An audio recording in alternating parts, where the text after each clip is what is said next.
Hi, and welcome to this week's True Crime live stream. I'm FEARSONA, you can call me Fear, Sona, or Red, and I'm your friendly neighborhood True Crime VTuber, here to give you full body chills.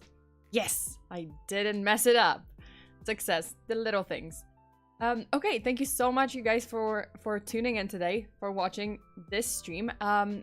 This case was suggested by, or was chosen by the winner of my FEARSONA meme contest on my Discord server, and that was Rudol Genudel.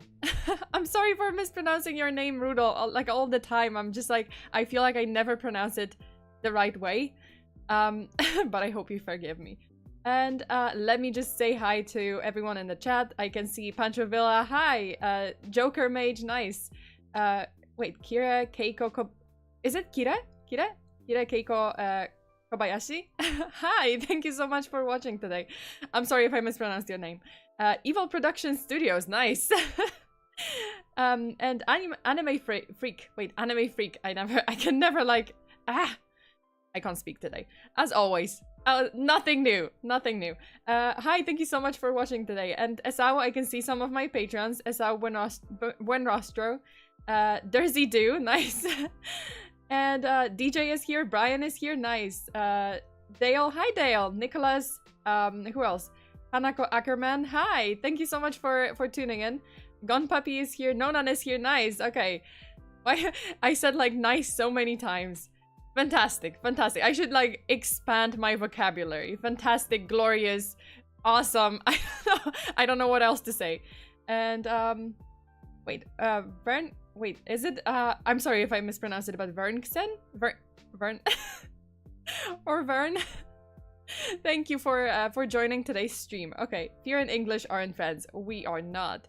Well, I mean, okay, I'm okay, but yeah, there are gonna be words that I'm gonna mispronounce my whole life, and that's not gonna change, and I will keep saying I can't speak today because that's every day. Nice! Everyone's just like, nice, nice. Also, just a few announcements before I dive into the case. I currently applied for YouTube membership. Well, I mean, not YouTube partner program, but like YouTube memberships. So hopefully they will review my channel memberships, and that's gonna be available soon with emotes for you guys. And I hope that I can gain more emotes, like, because as I gain more subscribers to, or like more members to that, like for the channel, that will unlock more, I guess, slots for the emotes, so I can increase the number of emotes, and you know, you guys can use it in the live chat. So that would be great. Some FEARSONA emotes, nice. Okay, and if you are new here, I also have a Patreon page, so if you want to support my channel, obviously if you like the video, if you like what you see, if you would like to see more, if you want to hang out a little bit more, I do have a Patreon page, which I linked in the description below and also in the live chat. And currently, until March 31st, you can get a get into the limited time offer. Which basically means you're gonna get, if you join Patreon, you're gonna get the Fearverse welcome package. And that contains a letter, typewritten and signed by me, as well as, thank you for joining, Jesus, as well as a sticker and a Polaroid, depending on the tier, but all the information is on my Patreon page. So if you follow the link, you're gonna find all the info. All right, so that is it. Let me move to my murder board and let's go.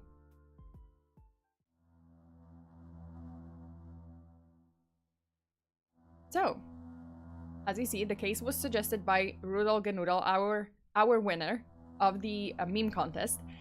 And the story I've got for you today is not like other serial killer cases. This time, the investigators had a mountain. And I mean a mountain of DNA evidence from over 40 crime scenes in Austria, France, and Germany, linking the crimes to one and the same person. And yet, they were unable to find the culprit in over 40 cases. It's not a case from the time when forensic technology was non-existent, because this case revolves around crimes committed between 1993 and 2009. So, you know, yes, while the forensic technology wasn't maybe as advanced as it is today, it wasn't like non-existent, so it was there. But this case remains a puzzle to the police, and anyone who has ever worked on solving the mystery of one of Germany's most wanted criminals can tell you the same. It was a puzzle. This is the story of the Phantom of Heilbronn, also known as the woman without a face. And I will try my best to pronounce German names, like the city names and locations and German names correctly. I'll try my best, but you know, give me some credit. I tried looking it up. I'll do my best. I think it should be Heilbronn or something. I'm sorry. Okay. So let's go. It all started in 1993, even though at the time no one knew that the death of a 62-year-old woman in Oberstein, Germany, would mark the beginning of a murder spree and a manhunt throughout the next 16 years. So our victim was 62-year-old Lieselotte Schlenger. I'm sorry for mispronouncing it. So she was found dead in her house, strangled by a wire that was taken from what it seems like a bundle of flowers.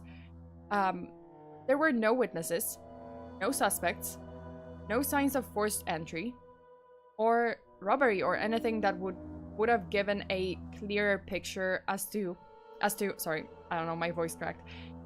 So there wasn't anything that would have given a clearer picture as to why Lieselotte was murdered. The only piece of evidence that the police gathered was a DNA material on a bright teacup found near the victim. Even though the material was tested in 2001, so they didn't test it in 1993, I guess it wasn't as advanced at the time, the technology wasn't advanced at the time. They tested it in 2001. It didn't return, like, it didn't give them a match, but revealed that the genetic material belonged to a woman. And you gotta understand that at the time, maybe like 2001, early 2000s, yes, there was DNA testing, but I guess it could just return, it could determine whether or not the, like what gender was the suspect. So, like it could tell you, oh, is it a woman? Does the DNA belong to a woman or a man? And so this case went cold until 8 years later. On 21st of March 2001, the body of a 61-year-old man was found in his home in Freiburg, Germany. As for the murder method, I could only get my information from sources in English. Obviously, I don't speak German, and the versions are kind of different. Some articles said that this man was strangled to death, just like Lieselotte. But other articles said that he had been stabbed to death. So if you happen to speak German and can get to the local sources, the articles in German, please let me know which version is correct. I would like to, just have it clear in my mind. I don't know. Like I'm just curious because it was very different, and I was just confused because I was like, okay, some articles say, oh, the method was the same, that's how they linked it. The other article said like, oh, actually he was stabbed, but they still linked it somehow. So again, the police couldn't find any other evidence but DNA material of that same unknown woman on a kitchen drawer. The investigators had the DNA tested against the one from 1993, and wouldn't you know it, it was a match. Now, they knew they were looking for possibly a serial killer. In the span of the next 8 years, DNA of this woman would start popping up everywhere. And I mean everywhere. The cases are gonna be so different, and yet the DNA is gonna be there. But no face could be matched with it. Okay, let me read some of the chats, because I can see people sending a lot of message. Casually and patiently waits for the Hinterkaifeck murders and or Sommerdon man. I did cover Hinterkaifeck murders on my Patreon, so that video is there. If you're interested, hey, that video, I've covered that case, so this is, you know, that video, that case is there. I haven't gotten around to the Sommerdon man. I will get around to it. Because, you know, that's one of the most interesting, like, that's one of the interesting cases, or most interesting cases that I've read. So that one I definitely want to cover at one point. Over 10 years ago, but still rather recent.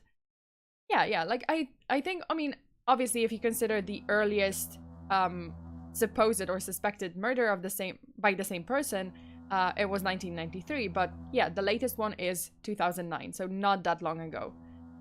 Germany in German is Deutschland. Oh yeah, I mean, that I know, that much I know. And hi Sprab.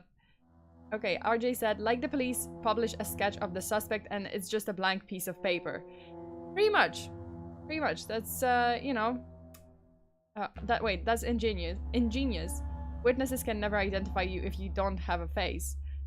Right? I mean, if it's a phantom and they don't have a face, maybe it's a ghost. Who knows? Okay. Let me go back to the case.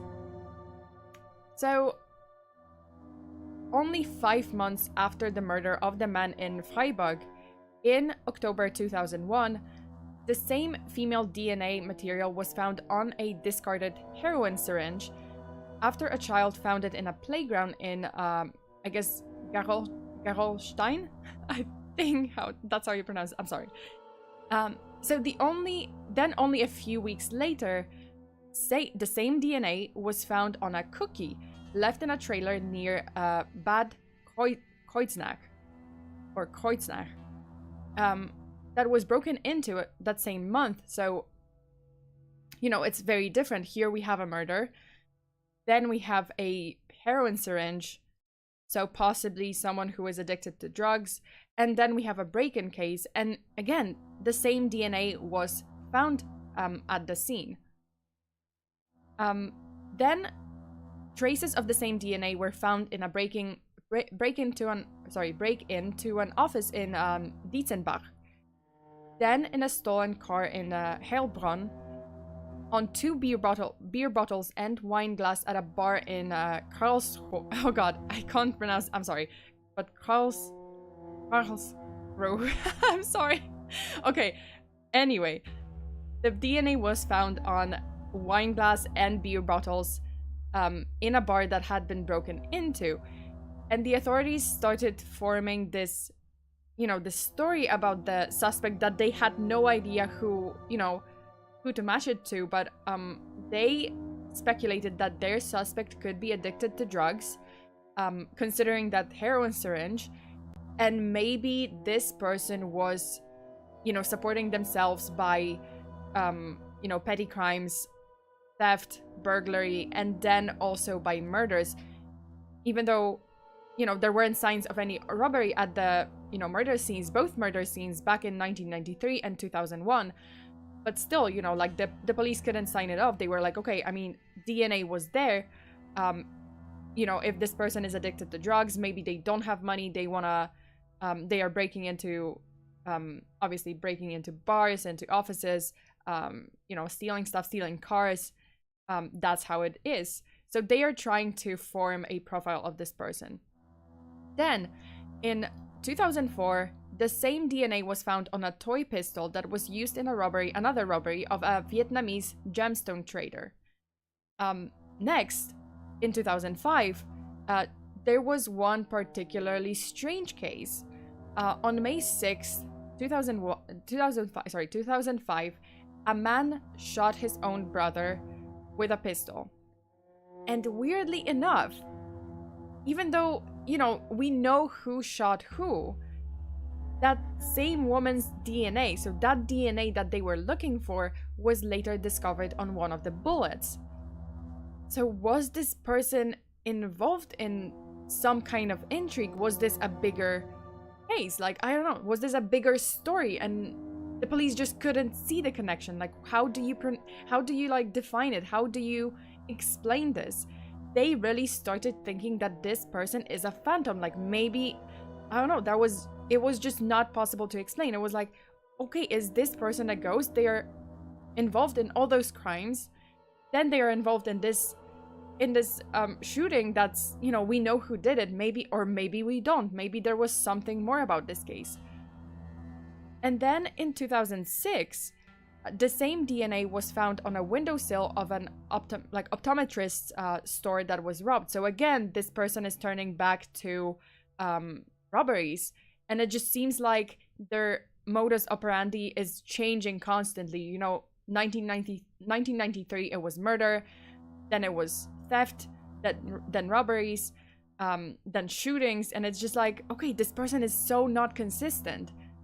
Over the course of 4 years between 2003 and 2007, police would stumble upon the same DNA material in over 20 car and motorbikes theft cases across Germany and Austria, which prompted them to believe that the drug addict, burglar, and a killer that they were looking for, the Phantom Killer, now changed their strategy and started stealing cars to make more money, cars and motorbikes to make more money to cater to their addiction.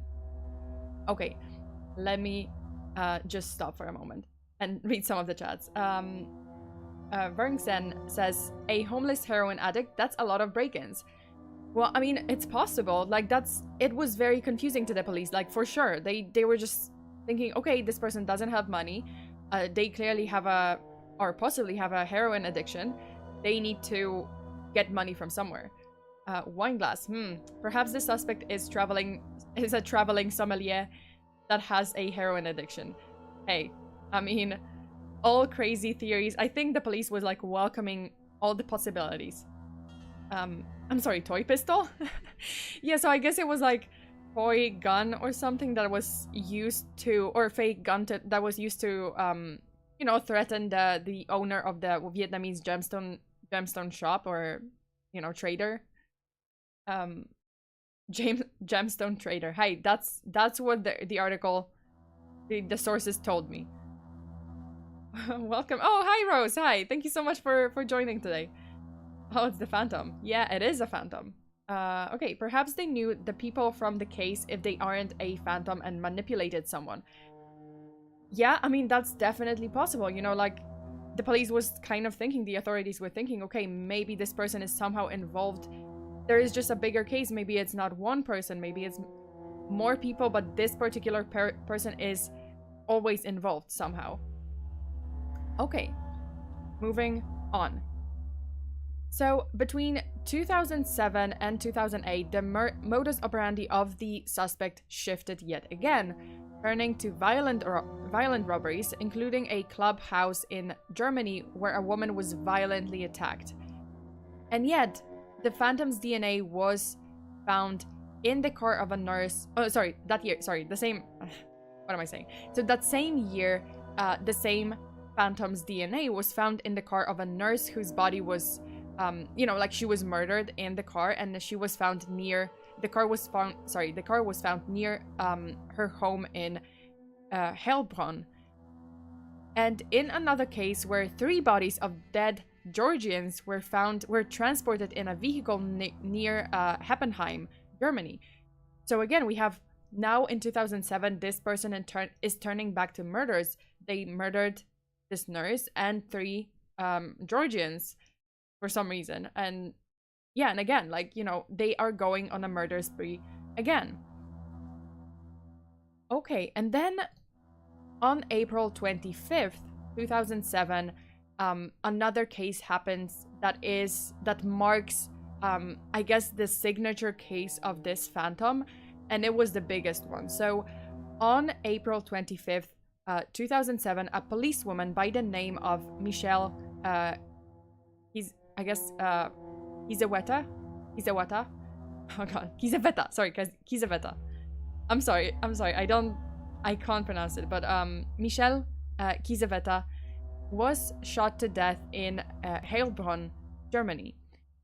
Michelle was on a lunch break, sitting in her patrol car with her colleague, when suddenly 2 people climbed into the backseat of the car and shot both officers in the back. As a result, unfortunately, Michelle died, and her colleague was severely injured.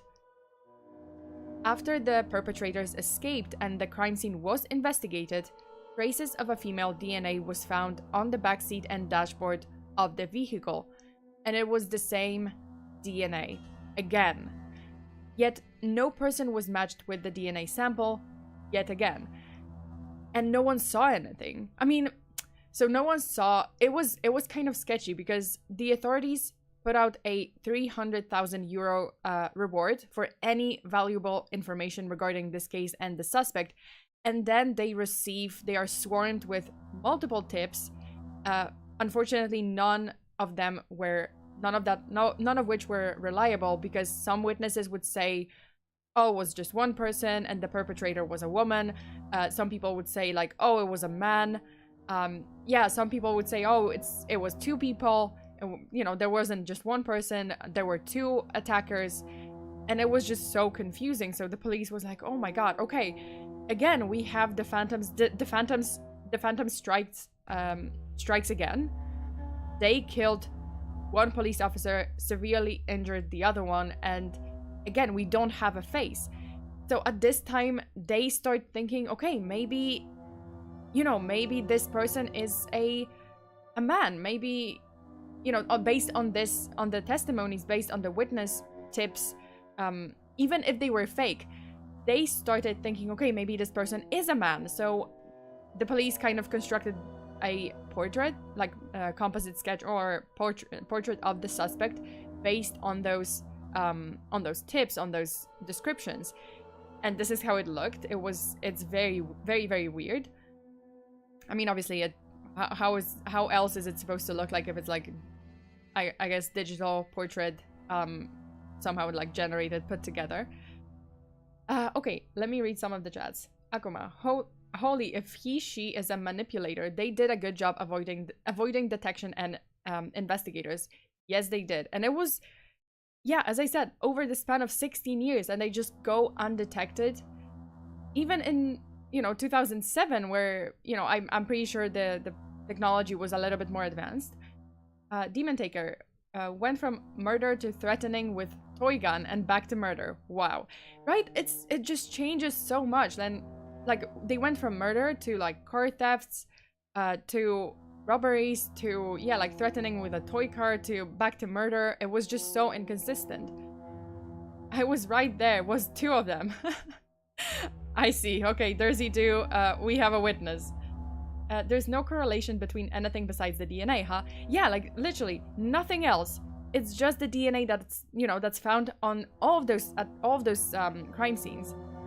Jesus Christ, I think this might be a bunch of randos doing random acts of violence. Hey, who knows? Maybe it's, seriously, and maybe it's a group, maybe it's more than one person, and they just do random stuff, and maybe they are leaving their DNA at the crime scene, like, or this DNA at the crime scene, on purpose. What if it's all just a group of people that all had the same DNA and all coincidentally were murderers? Clones? I mean, maybe clones. And it was just a elaborate military experiment, and that went, kind of astray. Not astray, but like it went astray. Maybe their murderer was a drug addict who's escaped a mental asylum. I mean, I guess it would make sense if they were insane and, they didn't have a set, I don't know, like, didn't think logically. I can't even, like, I don't know, like, it's really weird. It's a strange case. That's the beard of a criminal, alright. Scholastica, oh my god. Yeah, I have to say, this is a beard of a criminal. Yeah, the most possible scenario is a bunch of random people who are committing different crimes with similar DNA. Right? Like, if they couldn't determine like who the DNA belonged to, they could only determine, okay, this is the same DNA and it belongs to a woman, but no other details. Like, they couldn't test it at the time in a very elaborate way. then yeah, possibly. I don't know. Maybe it's DNA of people who are related, and it's a group, you know, organized group who just, you know, a bunch of related people. And yeah, I don't know how to, I'm not an expert in like DNA testing. Obviously, I don't know exactly how it works or how it worked back in 2007. But yeah, maybe if they were related. It's so weird. Bryce Needham. Oh, hi, Bryce.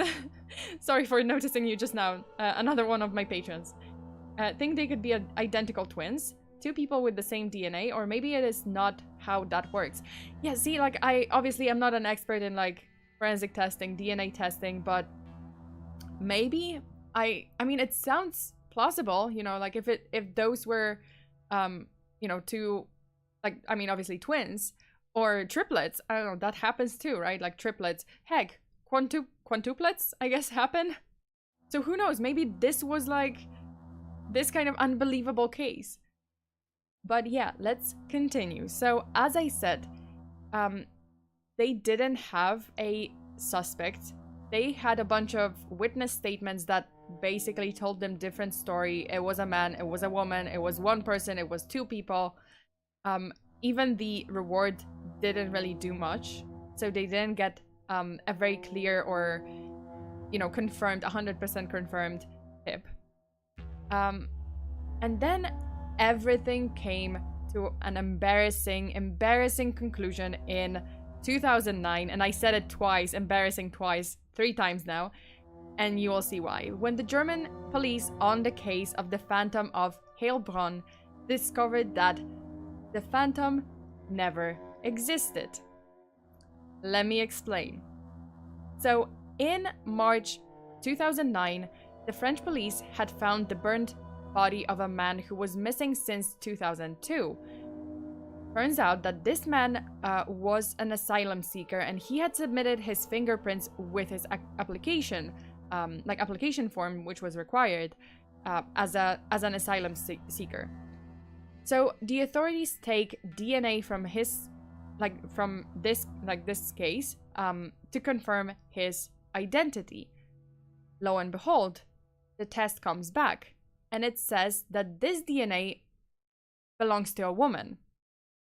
So they're like, wait a minute, we're pretty sure this body belongs to a man. Like, how is the DNA a woman's DNA?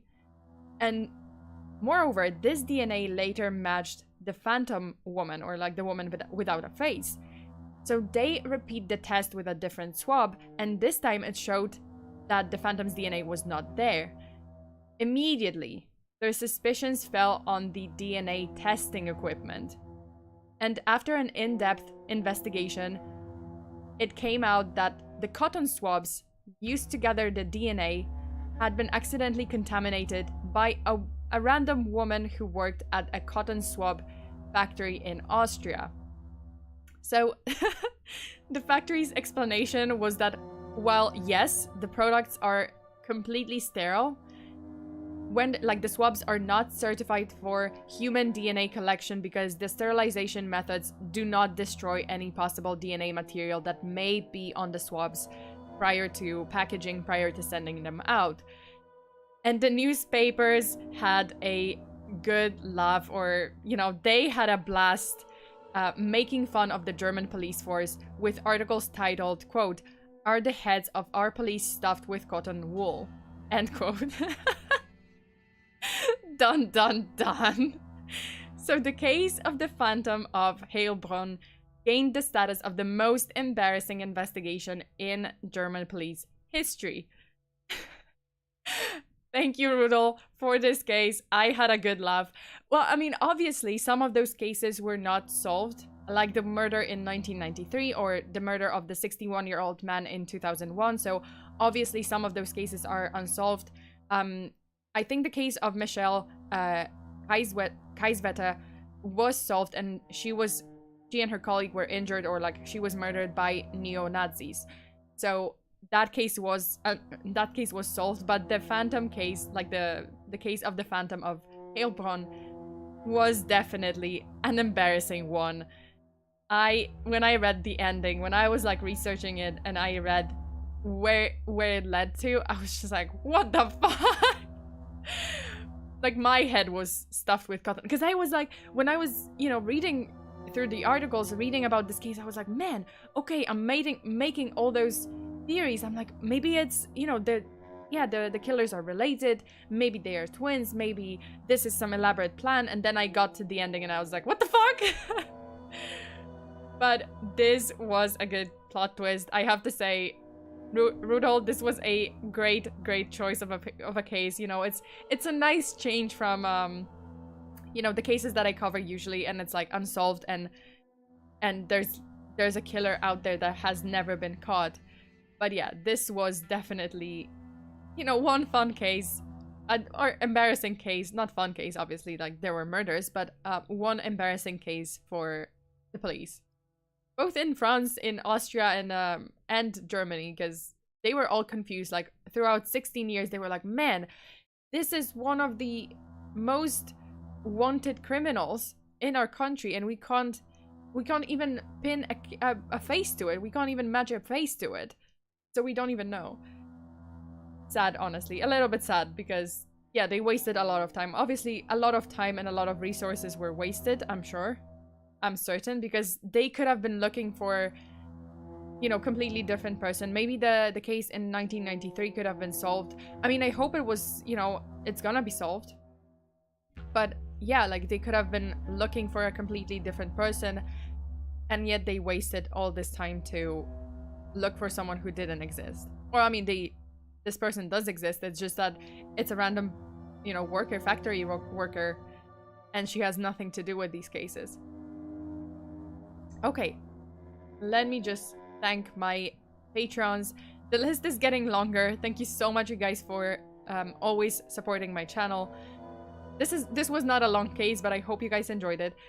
Anyway, to the patrons, thank you so much for supporting my channel. Thank you so much for being there for the Patreon streams and for the gaming streams, and you know, obviously for donating your money to me so that I can advertise the channel, because the money from Patreon goes mostly to YouTube advertising, so that I can grow the channel. Okay, let me just read the names. The list is long. I need a sip of my drink, because holy shit. Wait. I just saw something. Dorothy Morgan says, the Austrian woman out there licking cotton swabs before sending them out. That's the real crime. I mean, okay, to be fair, she could... I don't think that she licked the... Unless she had a very bad day and she was just like, they don't pay me enough for this shit, and just like, lick. Lick. Just had a few licks. Okay, so let me read the names. Colonel Turtle, Tyrant Kitsune, Zing, Scholastica, CW, Esau Buenrostro, Rudol Genudol, IDK Bacon 53, Jacob Ian, Holmes's Apprentice, Nonan, Emmanuel Cadet, Windstorm 555, Ian, RJ, Ashley Houston, Sienna, Connor Campbell, Bubag, Kronos, damn, my throat just went eh.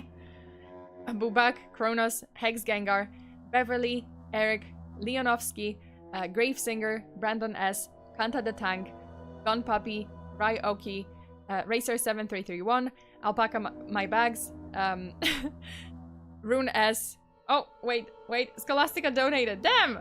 It's extra funny that the cotton swab makers clarified that the swabs were otherwise sterile and good for everything except DNA testing.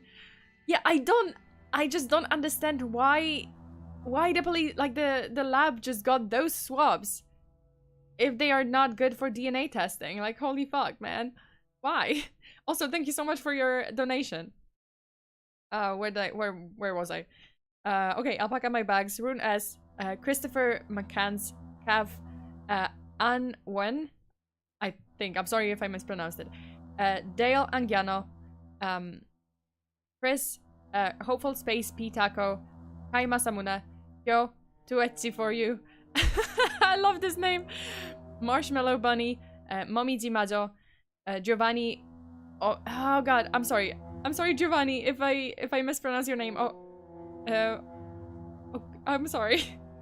I'm not gonna try. I don't want to try because I don't want to butcher it. But Giovanni, thank you so much. Bright Slap, also a great name. Bryce Needham, and Evan Mayers. Thank you so much, you guys, for donating to my channel. Okay, let me switch back to the chat room. So, as I said, that's a pretty short case. It's not a long case, but what a glorious case it was, I have to say. That was a fun case too. I really had to hold myself back from like not saying anything or not laughing about it because because damn. Oh no, I just saw that we're at 9,600 subs. Damn, almost 700. That means 300 subs to go, and I will have the karaoke stream. Oh my god. Yeah, that's not good. Good stream as always. Thank you so much. Again, thank you guys for tuning in today.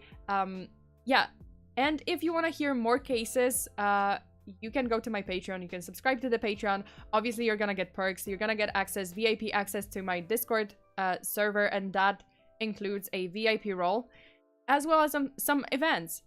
Like next week, on March. Sorry, I can't speak.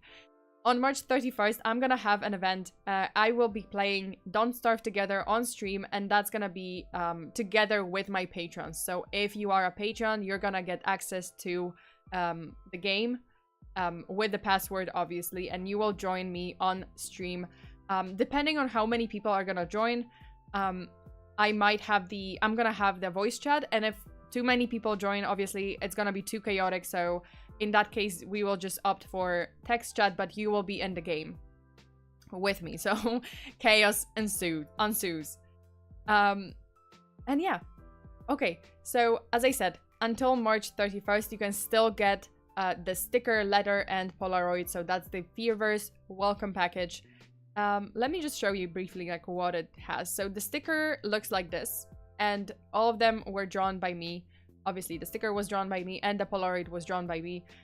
The letter was typewritten, and then signed, you know, obviously hand-signed by me. So this is the sticker, and this one is the illustration for the Polaroid. So if you are at tier $10 and above, you're gonna get all three of those things. Damn, can't speak again. Okay. So I hope you guys enjoyed the case. Next week, so until March 31st, I will have a stream every day. So it's gonna be a marathon, you know, until the limited time offer on Patreon ends, or the special offer on Patreon ends. I'm gonna have a stream every day. So I will stream something tomorrow. I think I'm gonna stream Murdered Soul Suspect because it's been a while and I want to solve that case. So and who knows, maybe next week I will also have a karaoke stream, depending on next week or the week after, because yeah, it's imminent. I am getting there. We are getting there. Oh, it scares me a little bit, but yeah, we're getting to 10k. So as a celebration, I'm gonna have a karaoke stream, possibly drunk karaoke because I can't do it if I'm sober. But yeah, so next week there will be a stream every day. We're gonna start with Murdered Soul Suspect, maybe some Phasmophobia, you know, as we go. Then later I might do Dead by Daylight. I might do a new game because I saw some suggestions. I mean, obviously I keep track of the suggestions on my Discord server. So I'm gonna look through the games and see what I can play. So I might play something new. I should play Resident Evil, I guess, 2, because Tyrant gifted it to me. And I should play, you know, Resident Evil. Oh, also, Tyrant is a little bit sick, so that's why he was not here today, I assume. Okay. So, again, thank you so much for tuning in today. Stay safe out there. Wait, such a cute sticker. Okay, let me read some of the chats before I finish the stream. Very fun. This is my first time tuning in. Oh, nice, nice. I hope you enjoyed the case. It was a little shorter than usual because usually I think I go over an hour, or at least like, you know, 40 minutes, an hour. Yeah, like the cases are usually long, but this one was fairly short. And hi Benny. Hi. Thank you so much for joining today. Interesting and short case for the day. Thank you, Sona. It's been fun. Nice, Nicholas. Thank you so much for joining. Thank you so much for sticking around. Sounds good. That's adorable. Yeah. Oh boy. Love that game. Solve the case and get the waifu. Yes, like I've been playing it and it's really fun. I haven't been playing it in like recently, but I want to like pick it up, continue. I think I was traumatized after that one stream where I was like a little bit drunk and I was playing this game and yeah, didn't go too well. Can we recommend songs? Sure, you can recommend them. Definitely you can recommend songs. I'm gonna see if I can actually sing them. I'm not very good, so you know, like I obviously have songs that I know. But yeah, sure. You can if I know the song, yeah, like sure, I can try. Tyrant took a nap. Yeah, Tyrant, I think Tyrant was having issues with tonsillitis, so obviously I just want him to rest. Let him rest. Let him rest today. Let him recover. The one time Tyrant isn't here and we didn't even plot to overthrow him. Darn it. Darn it. Thank you for the stream. This case is interesting. Yeah, it was. It was, right? Like it was pretty fun. It was interesting. I was just like same when I was reading this case the first time. I was like, man, who is this person? And then I realized and was just like, holy shit. What the deception. 9 persons, 9 hours, 9 doors. What? Funny how I'm playing Danganronpa 2 right now in the background. Oh yeah, like I've been hearing this the name of this game, I guess. Game, and is it anime? I've never seen it or played it, so yeah. I should give it a try. First stream in my life I've ever caught from any streamer. Really enjoyable being here live. Nice, Bubble. Thank you so much for being here. I'm glad that you enjoyed it. Sorry, Bubble Halo. I'm glad that you enjoyed it. As I said, it was like a little bit different than usual because the case turned out to be huge embarrassment. But you know, I hope to see you in another stream. I hope to see you in you know, gaming streams or another true crime stream. Also, okay, another thing about next week, because I'm gonna have so many streams, like, you know, I will have a stream every day until I guess Thursday, is it? Yeah, Thursday. I will not have, like, I'm kind of trying to do a break every 3 weeks from true crime stream. So next week there's not gonna be a true crime stream on YouTube. There's only gonna be one on Patreon because I also have some commission work to finish. So that's a lot of work. I will have streams like gaming streams, just hangout streams, and a full body chills stream. But there won't be a true crime stream next week. On YouTube. On Patreon, it's still on. So on Patreon, there's gonna be a true crime stream. Okay. What else? Try out the Zero Escape trilogy. Oh, I've never heard. Okay. I'm gonna check it out. It's a murder mystery visual novel type game. Oh, I see. Oh, the Danganronpa. Okay, sounds like it lines up with my channel. Maybe, yeah, maybe I should check it out. Have we basically just decided to abandon Timmy to the cannibals or what? Because to be honest, he kind of had it coming. Timmy, okay, listen, fuck you, Timmy, in particular, because yeah, instead of like staying put in the airplane, you just like decided to, I don't know, or maybe he was abducted by the cannibals. We're talking about the game The Forest. I might play it too, so you know, just hang in there. I might play it this oh god, I might play it this week. Damn, my nose is stuffed. I don't know why, but my voice sounds weird. Ah, okay. Okay, thank you so much again for tuning in today. Stay safe out there. Always lock your doors and windows and hide your axes. Get rid of your axes. Until the next time. Bye.